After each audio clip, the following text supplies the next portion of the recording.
پریوں کی شہزادی۔ ایک دور دراز وادی میں ایک خوبصورت شہزادی رہتی تھی جس کا نام نور العین تھا۔ وہ اپنے والدین کی اکلوتی بیٹی تھی اور ہر دل عزیز بھی۔ لیکن شہزادی نور العین کا دل ہمیشہ کسی ادھورے خواب میں الجھا رہتا۔ ہر رات وہ چاندنی میں چھت پر بیٹھ کر آسمان کی طرف دیکھتی اور ایک سوال دل میں آتا، کیا کوئی اور دنیا بھی ہے جہاں خوشیوں کا خزانہ ہو؟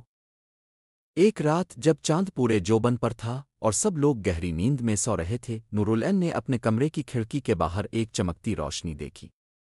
وہ چونک گئی، باہر نکلی تو دیکھا کہ 3 خوبصورت پریاں چاندی جیسے لباس پہنے اس کے سامنے کھڑی تھیں۔ ان کی سردار پری بولی، ہم خوابوں کی دنیا سے آئے ہیں، تمہارے دل کی پکار ہمیں سنائی دی۔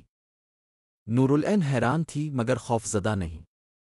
پریوں نے اس سے کہا، تم نیکی اور سچائی کی مثال ہو، ہم تمہیں ایک ایسا تحفہ دینا چاہتے ہیں جو تمہارے دل کی گہرائیوں کو چھو لے گا۔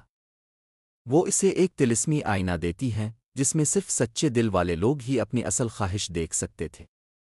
جب شہزادی نے آئینے میں جھانکا تو اس نے دیکھا کہ وہ جنگل کے بچوں کو تعلیم دے رہی ہے، بیماروں کا علاج کر رہی ہے اور سب کے چہروں پر مسکراہٹیں بکھیر رہی ہے۔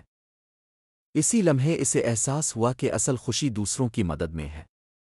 اگلی صبح اس نے اپنا لباس شہزادی اتارا، سادہ کپڑے پہنے اور عوام کی خدمت میں لگ گئی۔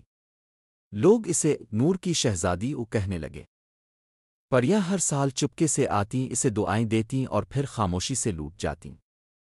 دل کو سکون دوسروں کی خدمت سے ملتا ہے اور اصل شہزادی وہ ہوتی ہے جو دوسروں کے لیے جیتی ہے۔